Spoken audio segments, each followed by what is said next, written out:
Hello, this is Bobby with Jamal, Amy, and Michelle. For our first podcast assignment, we interviewed Andrew Rodock on his study, How Constituents Lobby Members of Congress on Twitter. First, Professor Rodock shared his motivation for the study.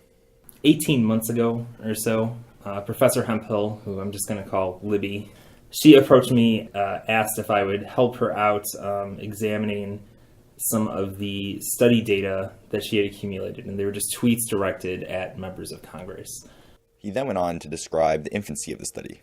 One of the questions we wanted to ask was, are there any patterns we can infer from the corpus of tweets that we had? And I think I just took about maybe 200 tweets and just looked and saw if there were any common approaches to lobbying members of Congress. And there were, and to our surprise. And that's when we wrote our first piece, which was a poster that we presented at CSCW. Rodock emphasized how hashtags can play an important role in how opinions are voiced on Twitter. So if I want to go online, if I'm watching Top Chef, right? If I want to go online and just read about people talking about Top Chef, the hashtag that the company is suggesting I use will allow me to do that. And that's interesting, right? But what's more interesting, I think, is what happens when it's not companies or the government even, Barack Obama's Twitter account, telling you how to frame your discussion, when people are doing it themselves and they come up with their own hashtags, right? And those hashtags get popular, they start trending, and then they are dictating the discussion a little bit. Of course, there is a 140 character limit on Twitter, which Rodock described the effects of.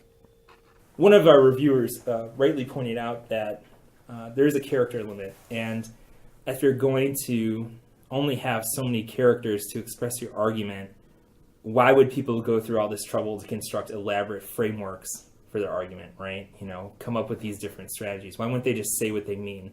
Because you have to get right to the point on Twitter.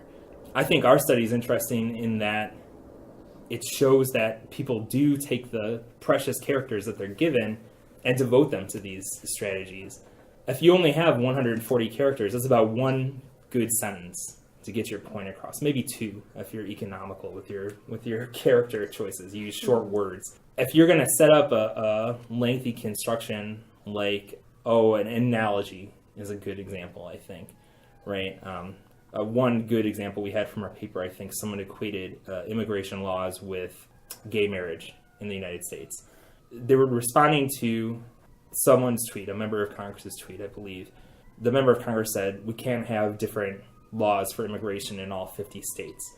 And the user responded, why not? We have that for gay marriage, right? And the implication is, it's stupid with respect to gay marriage, and it's stupid with respect to immigration. There should be one national policy for the whole thing. And as I recall, they were pro for both. And that's a complex construction because you have to include the original argument and then respond to it in an economical way. But it has much more zing, pizzazz, I don't know what you want to call it, rhetorical, I guess the smart way to say it would be rhetorical impact, right, or persuasive power. It has more persuasive power than just saying, pass immigration reform now. So I think the interesting finding with the character limit is that yes, there are limited characters, and users are very conscious of the limitations of that genre, and even with knowing that they have very limited space, they still take the time to come up with these very well-constructed arguments. Finally, the question we've all been waiting for. Does Twitter have any effect in our government? So this is the $10,000 question. Now we know the landscape, right? We know what people are saying to members of Congress. And the question is, what are members of Congress saying back to them? And how can we measure efficacy, whether or not this is successful? The results of the study are, unfortunately, negative. That is, Congress people generally do not respond at all to what people tweet at them, including both direct responses and legislative action. Finally, Rodock had a word about how Twitter can be a double-edged sword. Twitter can be both, right? It can be very empowering for individual users, and it can also be not restricted, but dictated by the party who wants to promote the conversation, whether that's politics or Top Chef.